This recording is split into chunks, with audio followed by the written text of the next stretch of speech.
That's assuming anybody's out there listening, right? Okay, but we're live on both now. And Bobby Williams here, bobforgov.com, bob for the number four, gov.com. If you write in Bob, FOR, gov.com, it'll still go there. But we're using Bob for the number four, gov.com, running as a write in candidate for governor of the state of Georgia because we have such a dismal choice in the mainstream candidates. We got two candidates here that, quite frankly, I wouldn't vote for either one of them for dog catcher. Okay, much less run the whole state. Now that's just me. Maybe you guys love them. I don't know. I don't see them doing anything that I'd call outstanding or deserving of the good people of Georgia appointing them to look after all their business. You see how you feel. It's not me that gets to decide this, it's you. The only thing that I'm Bobby Williams doing is giving you an opportunity as a person that might have a chance to vote in Georgia to actually get to know who I am. Okay. You don't have to vote for a soundbite. I'm not somebody who's not doing this in Madison Avenue in New York and deciding, what words you want to hear or what image you want for this. I mean, here I'm sitting here in a collarless shirt, basically, talking to you, talking business, okay? Because I'm a businessman. I've been a businessman for 40 years, and I know how it's done. I know how to get that accomplished. I know how to get people moving. I know how to get people to compromise. I know how to negotiate. I know how to get things moving forward. I am not an excuse taker. I am not somebody that makes a lot of excuses. If I tell you I'm going to do something, you can just go ahead and take it to bank. I mean, we're going to keep going after it till something breaks, very seriously breaks, and we have to stop because we just don't take no for an answer very often. Today's subject is something near and dear to me. It really is. Since I learned to read at about the age of 5, I've been all about it. I am constantly reading. Everywhere you go around me, if you can see this desk, you see the books behind me, everything else. You see my little friend back there too. But you see these all these books. My wife, my daughters, any of them will tell you that I'm never without something that I'm reading constantly. I read thousands of pages every week of business stuff, of even some entertainment stuff, some things I do for myself. I'm reading some stuff just to try to learn how to write. You know, I had a great boss, or actually, it was my boss's boss one time, and Mr. Dar, Bill Dar, he used to work for Hercules back many years ago. I hope he's still living, but it'd be kind of tough for him. Is you have to be 100. But William Dar had been educated by the Jesuits, I guess, up in Boston, and he got his degree after he came back from the war, and he was he was a great guy, just a man's man, but he had a not a softness, but a an approachability about him that was remarkable. And the first time, so I come out of school, I got an engineering degree. I sat down, I wrote some reports up for something we'd done for a customer out in the field, and Mr. Dar looked at them, and God, I got the paper back, and it had all these red marks all over it, like somebody took a red marker like that and really worked it over. And I looked at that, and I was at first, the first thing that went through my mind was to be offended about it. But afterwards, when I thought about it a little bit, I said, guys, my boss's boss, I better get straightened out on this. I went and broke out my Harbrace College handbook and started going through there and checking over the things that he was marking on that, and and progressively, as I would turn in reports over the next couple of years, I get a little something back on one now and then, just a comma splice or something like that after a while. And I didn't realize it, but what I had done is I had become a good writer, and I've gotten lots of compliments over that over the years. And I owe it all to William Darr. I don't owe it to NC State University. I don't know it's the University of North Carolina where I took courses. I don't owe it to New Bern High School or any of the yutzes that I took English classes from there. I owe it to William Darr because he put me in a situation where, one, I had to learn it, and number two, I had a competent person helping me with it. So, thank you, Bill Darr, wherever you are, and what a great guy. But it fed that need that I had to read. I'm sorry, but something's blooming today. It's driving me nuts. And that reading thing, I used to go down to the public library. I mean, when I discovered the public library, it was like hitting the gold rush, right? And it was down the street from my 7th grade school, which was kind of a consolidated school. And I'd go down to the library after school and check out books and bring them home with me and everything. I had to hitchhike home when I was doing that. Alan Wells, hello, man. And so I had to hitchhike home. That was a different time then. We kind of hitched a lot back in those days. We're talking about 50 years ago. But I was valued that enough. I didn't want to ride the bus home. I wanted to go to the library, and I'd pick a subject out and I'd just burn it down until I couldn't get anything more to that on that subject. So maybe it was Civil War, maybe it was the Roman Empire, or whatever. Still do it. I still do it today. I think if I end up with a lot more financial stuff, and I can't read much on politics because it just, I'm not a politician. It bores me. Again, businessman. I read about business. I even had so it was a housekeeper that we had years ago that a couple of sisters, and I don't know how the subject matter got started, but they started talking about romance novels. I said, I think I can do that. It's kind of a pattern. I mean, it's not rocket science to do that. Oh, they didn't believe me. So one of these days, that's on my list. Okay, it's on my bucket list of writing romance novels. I actually know somebody here in Duluth that writes romance novels, and she's been very successful with that. So you can look at her stuff and find out what she did. But the political correctness movement in this country, if you could really call it a movement, but I think it is. It's at least they're opportunistic in that if they find a word that's getting kind of twisted around or getting beat up, or if they decide to replace a word with something else, you think about it. How did homosexual become gay? All right, gay meant something to start with, right? And it didn't have anything to do with, I got all kinds of hellos. Ann Parrish, David Nance, woohoo! Charles just bumped me and told me that had some hellos over here, and there's Alan Wells. You guys, welcome aboard. I hope you're Georgia voters. If you're not, call somebody. Okay, call them up. Look them up in the news. Just start randomly calling Georgia area codes and see if you can't get me something.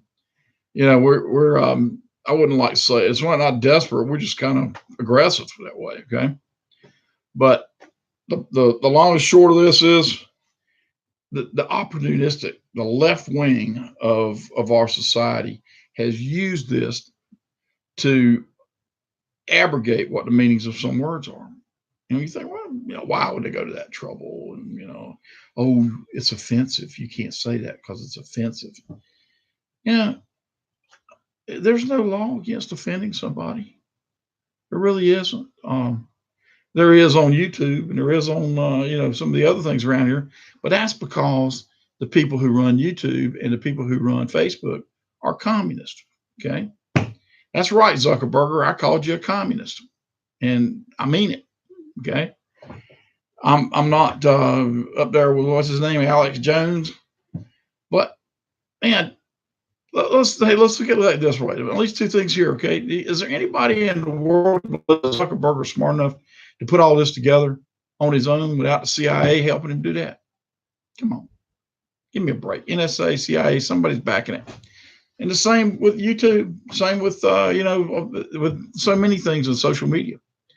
You think about it; it's a way for people to sign up to something where they confess to themselves to the very authorities that want to collect information on them. Come on.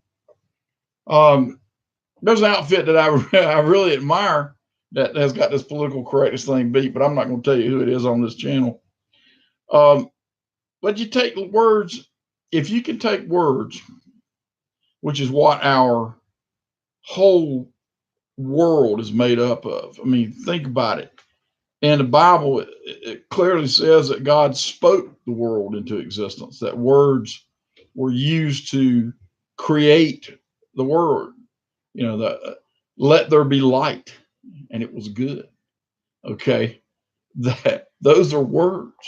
Well, if you can undermine the meaning of the words like let or be or light or like just like be, okay, what's the word is? We got to figure out with the Clintons what the word is really means, so you can determine whether or not the man lied about getting a BJ in the Oval Office. Okay, that's the most embarrassing person I can think of right offhand. But he was just a sleaze. His wife's a criminal, and I think he is too. But it's a plot. Okay, we're allowing it to happen. Whether it's a real plot or not is wait and see. But if you let them take words away from you in their language, our language, or you let them change the meaning of words so that it undermines things like the Constitution of the United States, and I mean the Constitution of the United States of America. I don't mean the document they keep over there in Washington that nobody pays any attention to because they're now running the U.S. corporation. All right, this is the United States of America. I am a sovereign citizen. I am me. I am a citizen with a capital C of the United States of America, and I hope many of you are. Okay. There is, and I know that gets confusing. It's the conspiracy. This, it's the other thing. Let me tell you something. It's not. It's you're not paranoid if they're really out to get you. Ask Alex Jones.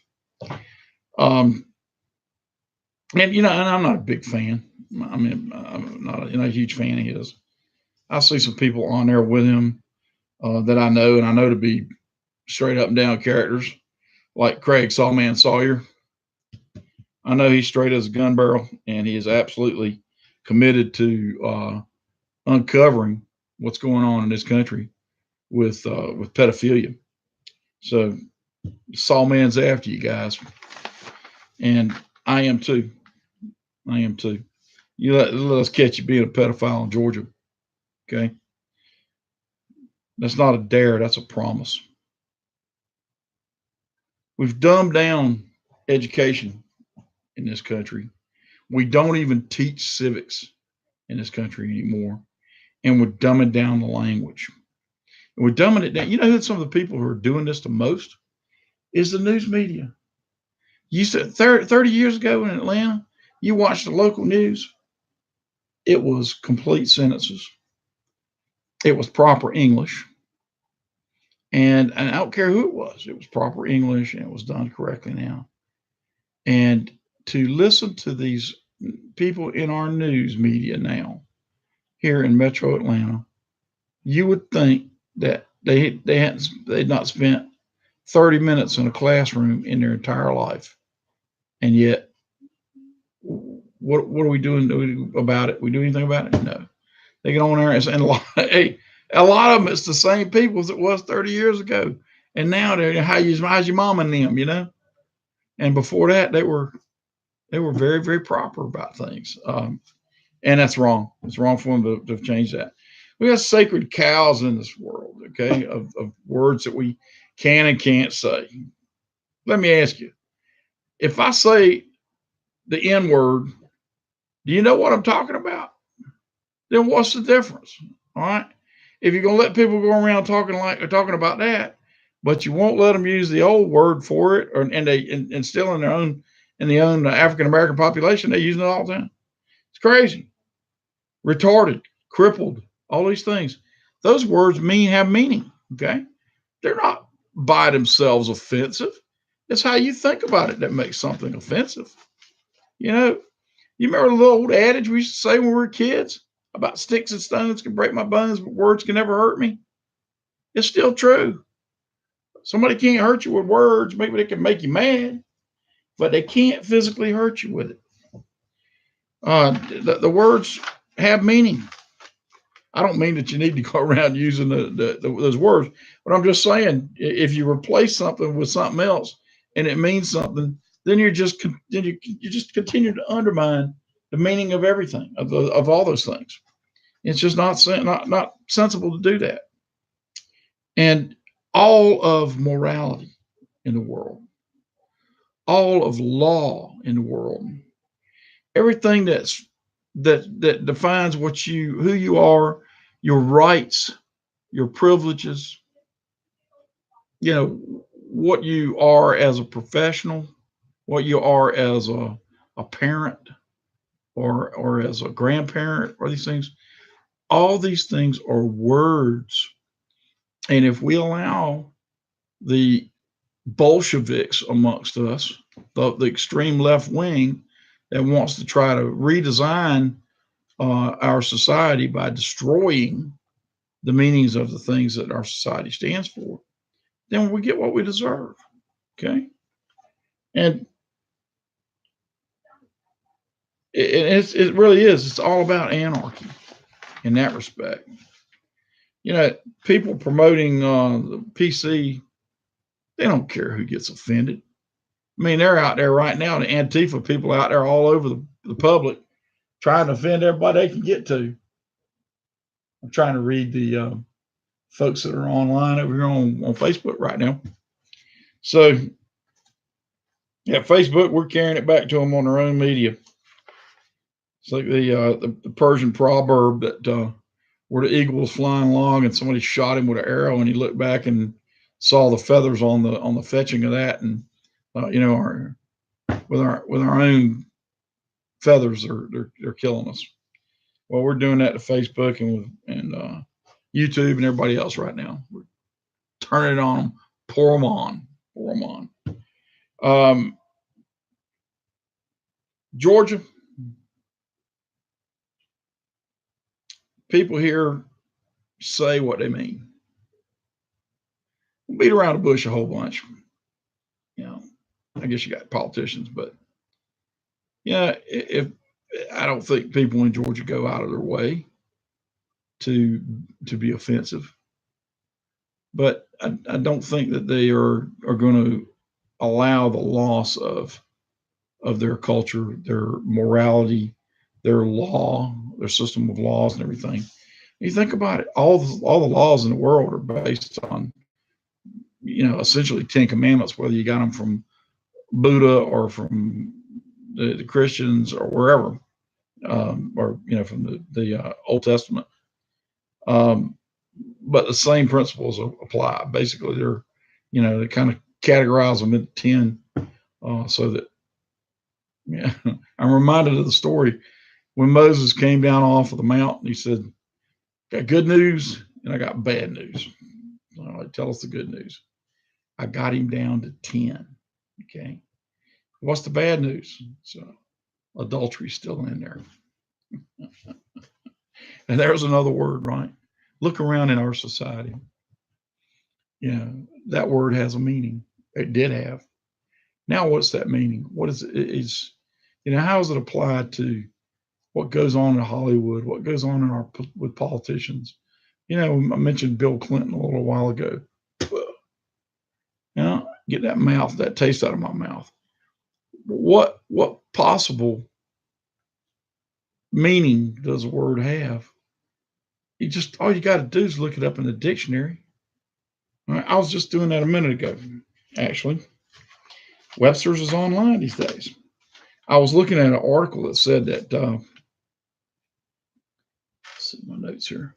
It said that enough people in the world, younger people, are killing themselves now with overdoses that is actually having an impact on our nation's longevity expectation, our life expectation.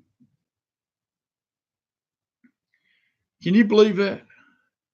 And it's just basically suicide by heroin, but suicide, the uptick in suicides and the heroin out here is killing people. Enough people in their 20s and 30s now and higher that it's dragging down our life expectancy, and not in just in our country, but in a lot of Western countries. And they're singing this out loud and clear. Oh, this is an opioid epidemic. Opioid epidemic. Opioid epidemic. Well, let me tell you something. A whole bunch of those people dying of opioids right now were perfectly happy to be pill heads until the government came along and made it so damn hard for them to get their pills that they had to start shooting up Mexican heroin with the Chinese fentanyl in it, and they're dying like flies. And yet the words we're talking about today, opioid, that sounds somehow less. How should I say this? Less ignorant than putting heroin into your body. I mean, come on, people. Everybody knows heroin will kill you. All right. You want to be a heroin? Oh, I'm an opioid addict. Opioid. Uh, you're a heroin addict. Okay. Face it. Live it as long as you can. An opioid epidemic. Epidemic makes it sound like it's being spread across the land by some means of a disease being carried by the air, and everybody's getting this stuff. Let me tell you something. It's not an epidemic. Epidemic means widespread disease in a population in a concentrated area. That's an epidemic. Okay. Look it up in Webster's. Disease. Opioid epidemic. BS. It's a widespread outbreak of stupidity. That's what we got. We got a widespread application of stupidity that makes people stick a needle full of heroin in their arm. Now, I hope that people don't do that. I wish that they didn't do that. I try to anything I can to help them not do that. But if you're gonna be ignorant enough to go over here knowing full well that people are dying like flies by using heroin, and you're gonna start using heroin, you can't die fast enough to suit me. Die and get out of the population. Quit spreading your genes. Get out of the population. It's the only way this is ever going to be cured is when we run out of people that want to put a needle in their arm. That's how you cure a heroin problem. Yeah, we've been bombing places all over the world, shooting up neighborhoods in South America and spraying, thousands upon thousands of acres in South America and out in Afghanistan and so on to get this in Southeast Asia to get this heroin problem taken care of. You can find another patch. They plant it somewhere else. It's just a flower. It's not rocket science. They plant it. They harvest the opium, and then they convert it into heroin. And they being just about anybody that wants to. It's simple chemistry. If you have a demand for it, it's going to come here. We're killing people on the border. Police officers getting killed.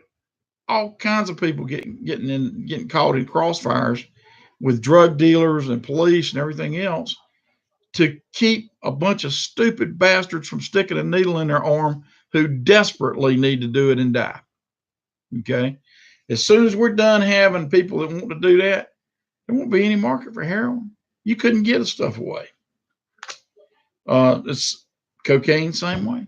Okay. Yeah, I don't want to sound too libertarian about this, but the bottom line is the war on drugs has been nothing but a war on the taxpayer. It is taxpayers paying the bill for everybody and their brother to be out here flying around in jet airplanes looking for somebody in a $500,000 boat hauling coke to the beach in Florida. What's wrong with this picture? Okay. As long as they can make gobs of money off of that heroin or that cocaine or marijuana or anything that they're bringing into this country, then they're going to keep bringing it. There's nothing that will stop them. Nothing. They're building submarines and take them in, take the dope off of them, and let the thing sink. They could buy another 100 of them for what they just made on that load. It is absolutely beyond any possible way of keeping that from taking place. And the other component of that is, whether you want to believe it or not, Mr. Georgian, Mrs. Georgian, as you vote for Bob for governor, there is so much money involved in this business that none of your politicians are immune from the effect of it. Okay. If they can't buy them, they intimidate them. These drug dealers, they don't care. They don't care. They'll kill you and everybody you ever met just to keep their business going. And it's ridiculous that we think we can throw these billions of dollars at this problem, and all it's really doing is raising the price of the goods. The harder it is to get it into the nation, the more money they're going to get for it. And they're going to haul it away from here. And we've done so many things over the years in the banking business to prevent money laundering. Used to, they just bring the money right into the banks in Florida in mail sacks and dump it out and run it through counters and put it in there. And, and I think those days are over with. Okay. But you think about it a little bit. They're bringing more cocaine and more heroin and more marijuana and everything into this country every year than they did the previous year. I don't care what statistics say. People that do drug statistics lie, okay, because they're losing this battle big time. And here you go. All that money is being used to buy these things with. Where's the money going? How's it getting out of here? How do you take $1 million and look at it sitting on a pallet, even in $100 bills? It's a significant amount of money, significant volume of something. You start looking at $1 billion, and we got a big B on this business here. Even just the legal marijuana business in this country is several billions of dollars. Okay. The illegal is much, much bigger than that. And then you got the cocaine, you got the heroin, you got the pills, all that stuff on top of it. It is billions upon billions upon billions of dollars that these people are accumulating by selling these drugs. So where the hell is the money going? And how's it getting back into a useful form so that those people out there that are selling all these drugs and taking them out of here, are taking the money out of here back to Colombia or Ecuador or Afghanistan or wherever the hell they live, more than likely Washington, D.C. and Paris. But if they're taking that money out of here, how are they doing that? Okay. I don't know. Somebody does. Yeah, people know. But see, it's out of sight, out of mind. It's no longer as brash as it was. So it looks like they're doing something, but they're not. Okay. It'd take a C-130 transport plane flying every day full of money to haul the cash out of here that the heroin and the cocaine business are involved in. I mean, you're talking about just massive amounts of paper that it would take to move that. So You know, I don't really think they're doing that anymore. I think it's all being electronically moved. But nevertheless, if the only way to fight that is to use words, okay? Use the words. Legalize.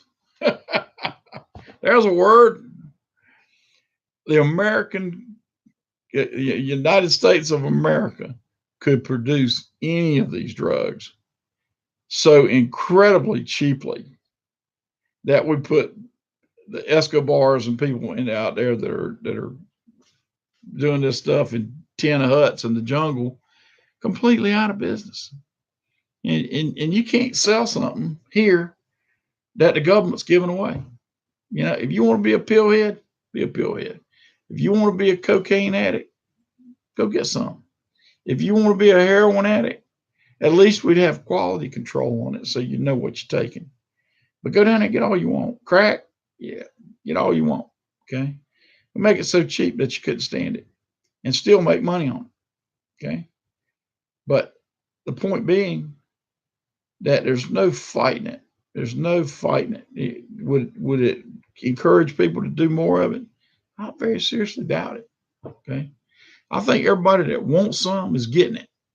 Okay. They're getting it right now.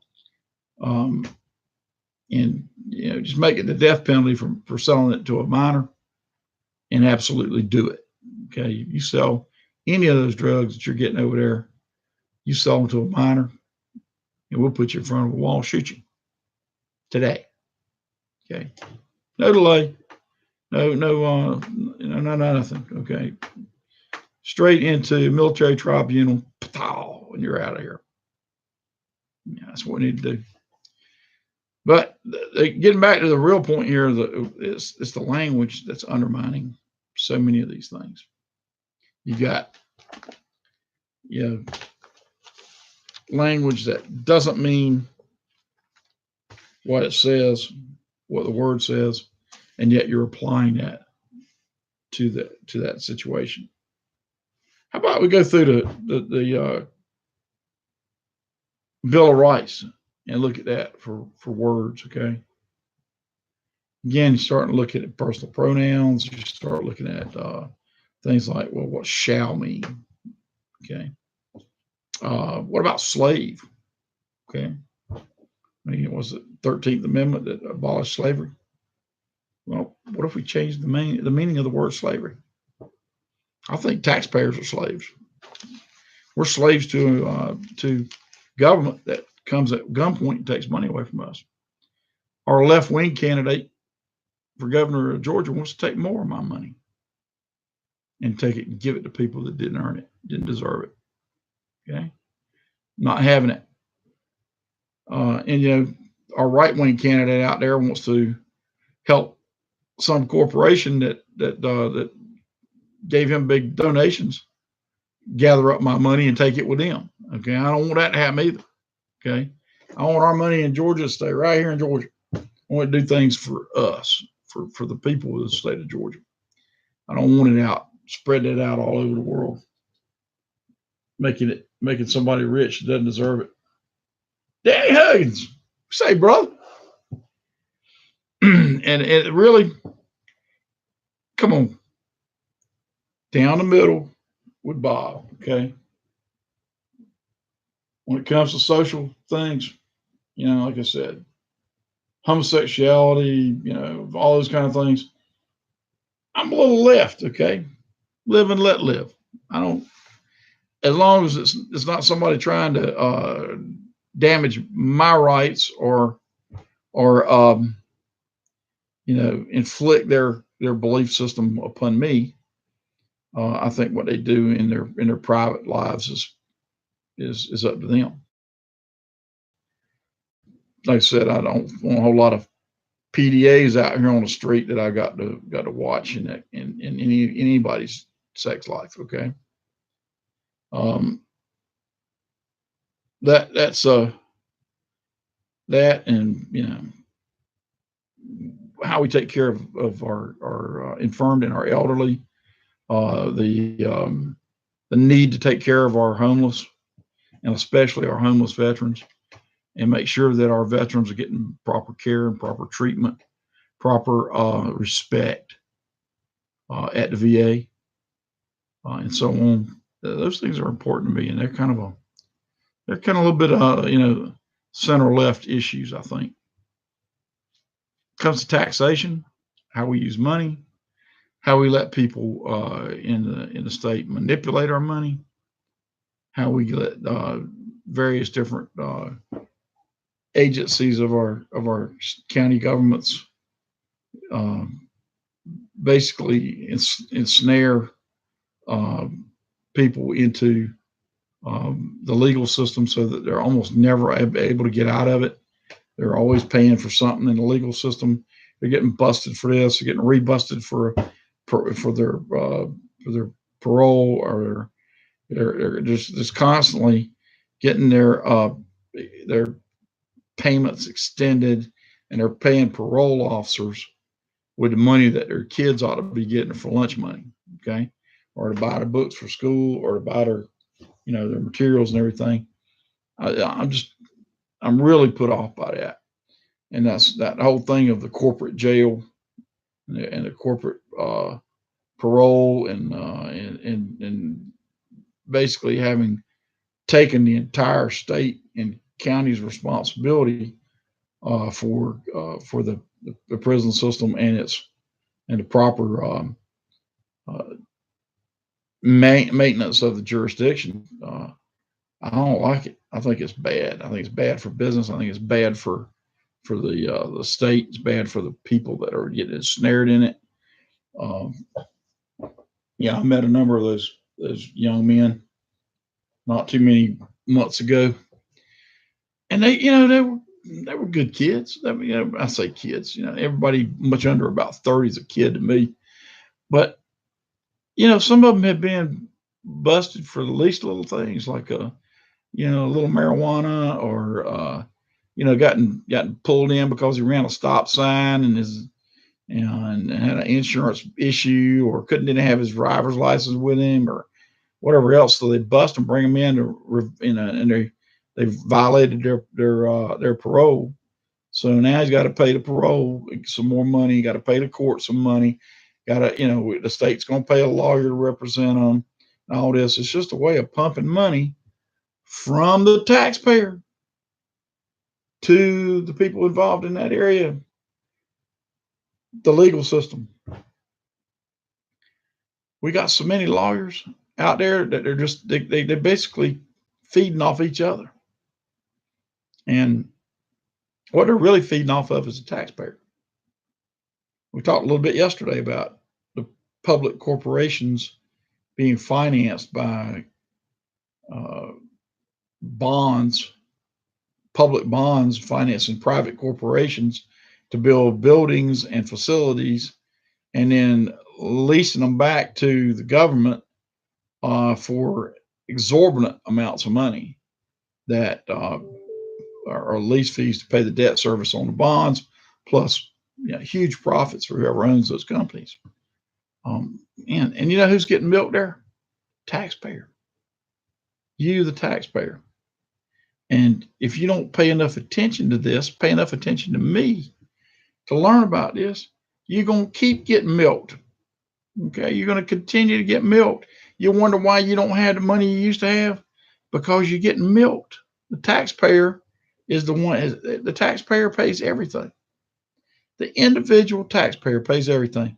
They get over there in Congress or somewhere and tell you, well, we're going to raise those corporate taxes.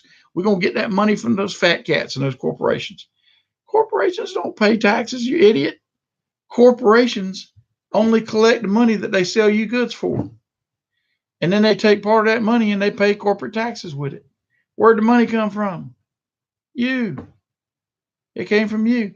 You paid it on every gallon of gasoline. Oh, that bad petroleum company, that oil company, they this and they that. You try to get home without some gas in your tank. Okay? It is the most magnificent system. You go anywhere in the world and look at it, they don't have one like this. Okay? You take people out here, they find the oil in some of the doggonest places you ever been to. They drill down many thousands of feet, sometimes out in the middle of nowhere in the ocean, tens of thousands of feet deep. They pull that petroleum out of the ground. They haul it to refineries. They change the form of that petroleum into the format that you can use, like diesel or propane or gasoline and that kind of stuff.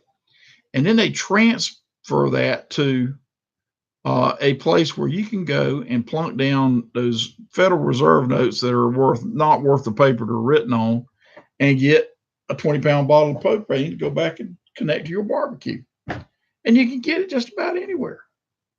If you need gas in your tank tonight, you stop at the gas station, stick your card in there, and fill that gas tank up. Okay. You think about what had to go into getting that oil from the North Sea down to the petroleum refinery on the Gulf Coast, and then into a pipeline and pump it here to Doraville and get it out in a truck to that gas station to be able to put it into your tank. And you tell me the oil company didn't earn their 7 or 8 cents on that. Okay. The government, on the other hand, is getting more than 50 cents off that gallon of gas, and they didn't do a damn thing for it. They did nothing for it. Okay. All they did was put a tax on that. Who paid the tax? Corporation didn't pay the tax. You paid the tax. Okay. Corporation didn't pay the taxes on Exxon's 8 cent profit on that. You did. Exxon's just collecting it. They're gonna figure it out and mail a check in, right? You paid the money. Get in the game here. It's just about individuals. Only individuals pay taxes, and they pay it based upon what your ability to perform is. Okay. The left wing, they want to go with that communist system there where they want to take from everybody based upon what you've got. And then they want to give to everybody back to what they think you need, and distribute that back so that they decide, okay, they're smarter than we are. So the leaders on the left side can decide ahead of time who gets what. And somehow that's more fair. Fair is a word that I absolutely despise. Okay. Talk about words here, right? There's no place for the word fair in the English language. Okay. Life's not fair. I don't care if you're a socialist life, communist life, capitalist life, fair doesn't have a place in there.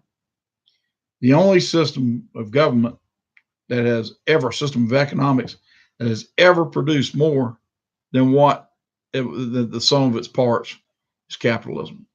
It works every time it's tried all over the world. Use good money, use a capitalistic system, keep the tax man out of your pocket, and you'll be a happy person. A little short day. I'm not going to go a whole hour. This is about 45 minutes into this, but got a lot of nice folks over on Facebook. Juanita Dunlap. Woohoo! I'll tell you something. I'll tell you a story about my friend Juanita Dunlap. She is the sister of an uncle of mine by marriage. In fact, my favorite uncle, Carol Johnson. And when I was a little tyke, I'm talking about probably 3-ish, I remember getting on the school bus with Juanita. She was still in high school, and she took me into into her high school, and I was her home ec project for the day, and she hauled me around everywhere in there. So Juanita, I told it on you, and thanks for being a friend all those years and a friend of my family. And I miss Carol. He's been dead for a long time now, but Carol was my favorite uncle, no question about it. The times that I've been fishing with him and his dad Bill and his brother Marvin and my dad, I wouldn't take anything for any of them. It is one of those situations where the next day or several days after that, you'd wake up in the morning and your sides, your rib cage hurt, aching, because you had laughed so incredibly hard for so long, for so much, the previous day when you were fishing with these guys, that your muscles are tired in your diaphragm and everything from gasping and laughing. I hope that when I get to heaven, to what I refer to as the big hunting club, that those guys will be there and be ready to go fishing. Because if there's not some hunting and fishing in the big hunting club, I don't see any reason for going. But everybody enjoy yourselves. Have a good evening. Be safe, and come back tomorrow for another dose of Bob for Gov.com. Write it in. There's a write-in ballot. Just click on the write-in, write Bobby Williams, and you're done. You're clicking on that, and we'll take care of you. We'll take good care of you. You don't have to be forced into going extreme left or extreme right in the state of Georgia this time. You can go right down the middle with Bob. Thanks, and have a good evening.